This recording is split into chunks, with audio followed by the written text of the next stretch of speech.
Hello students. हम बात कर रहे थे इससे पहले प्रोजेक्टिव मोशन की। तो देखिए उसमें क्या था, हमने उसके बारे में आपको बताया था। क्वेश्चन था कि प्रक्षेप्य का पथ परवलयाकार होता है, इस तरह से सिद्ध करने के लिए आता है।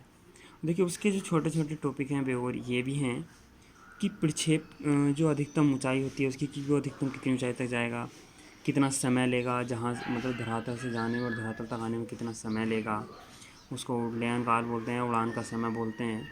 एक क्षैतिज परास होती है कि क्षैतिज में कितनी दूरी तय करता है, तो उनके बारे में बात करने वाले हैं। तो देखिए सबसे पहले बात करते हैं अधिकतम ऊंचाई की।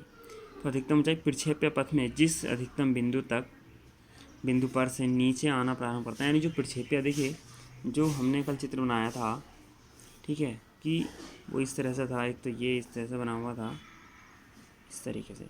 तो ये जो अधिकतम ऊंचाई से जहाँ से ही नीचे आना शुरू करता है, तो ये वाली हाइट जो होती है कहलाती है अधिकतम ऊंचाई। ठीक है, तो देखिए क्षैतिज जो हमारे पास ऊर्ध्वाधर गति के लिए समीकरण होती है वो क्या होती है, थर्ड वाली, वी वाई स्क्वायर यानी ऊर्ध्वाधर घटक, यू वाई स्क्वायर यानी ऊर्ध्वाधर घटक का प्रारंभिक वेग, ये अंतिम वेग है, माइनस 2 GH। तो देखिए अंतिम वेग यहाँ जाकर ऊपर जाते टाइम तो वेग कितना हो गया होगा, 0, क्योंकि नीचे आना प्रारंभ क्या होगा। और स्टार्टिंग में वेग कितना था इसका, यू साइन थीटा, और ये माइनस का 2GH। तो you square sine square theta, और ये इधर आ जाएगा 2GH। तो एच बराबर आ जाएगा you square sine square theta upon 2G। ठीक है, ये आपकी अधिकतम ऊंचाई का फॉर्मूला आ जाता है।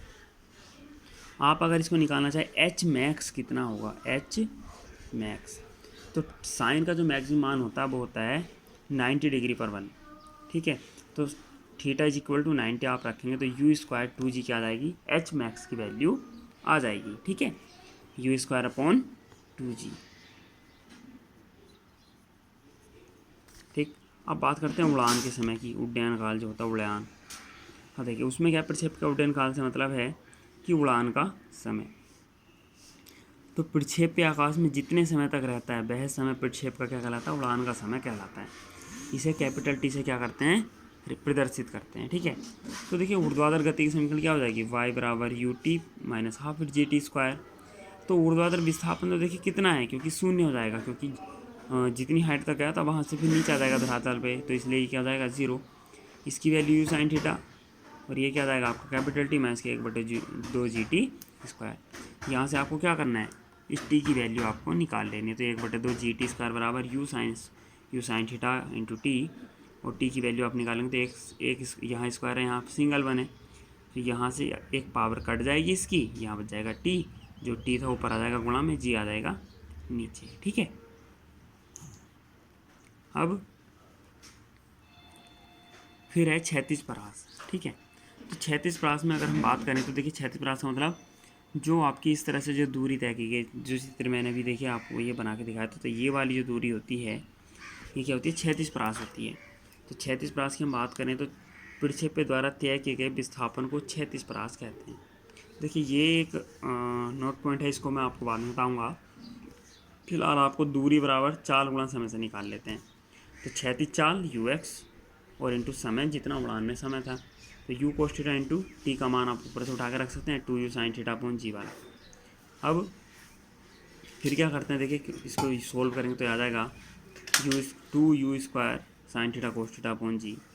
तो देखिए एक फॉर्मूला होता है 2 sine theta into cos theta, इसको बोलते हैं 2 साइन 2 थीटा, कितना, साइन 2 थीटा। तो आप इसकी जगह इस ये जो 2 है साइन थीटा है, कोस थीटा, इसकी जगह आप लिख सकते हैं साइन 2 थीटा, ये जो लिखा हुआ है। तो बचेगा क्या, यू इंटू यू स्क्वायर और अपॉन में जी। ठीक, ये क्या आ गया आपका आर का सूत्र आ गया। अब देखिए जैसे एच मैक्स निकालते हैं वैसे आर मैक्स भी निकाल सकते हैं। तो आर मैक्स का यहाँ थीटा देखिए 90 होना चाहिए, तो 2 थीटा इज इक्वल टू 90 होता है। 2 थीटा इज इक्वल टू 90 होना चाहिए, तो थीटा इज इक्वल टू कितना आ जाएगा 45 डिग्री पर।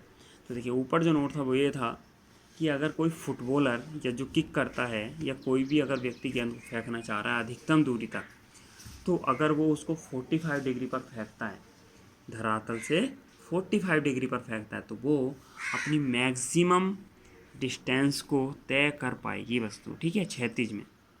ठीक है, समझ में आया। तो यानी अधिकतम क्षैतिज परास के लिए कितने डिग्री का एंगल होना जरूरी है, 45।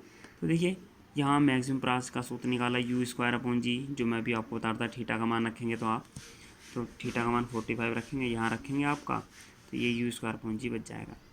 अब एच मैक्स जो मैंने पहले निकाल के दिखा रखा वो ये आ जाएगा, थीटा का मान 90 रख के यू स्क्वायर अपॉन 2g। अगर इनका आप रेशियो निकालना चाह रहे हैं तो क्या आ जाएगा, आपका केवल रेशियो इनका बच जाता है 2। ठीक है, तो इसका मतलब क्या होता है कि जो अधिकतम क्षैतिज परास है वो अधिकतम क्षैतिज ऊंचाई की कितनी गुनी होती है, 2 गुनी होती है। ठीक है, ये आज का आपका टॉपिक था, प्रोजेक्टल मोशन पार्ट 2 है ये। ठीक है, आपने इससे पहले पार्ट में पढ़ा था प्रोजेक्टल मोशन क्या होता है, उसका पथ कैसा होता है। यहाँ हमने पढ़ा अधिकतम ऊंचाई, उड़ान का समय, क्षैतिज परास और अधिकतम ऊंचाई और अधिकतम क्षैतिज परास के मध्य संबंध। Thank you for watching.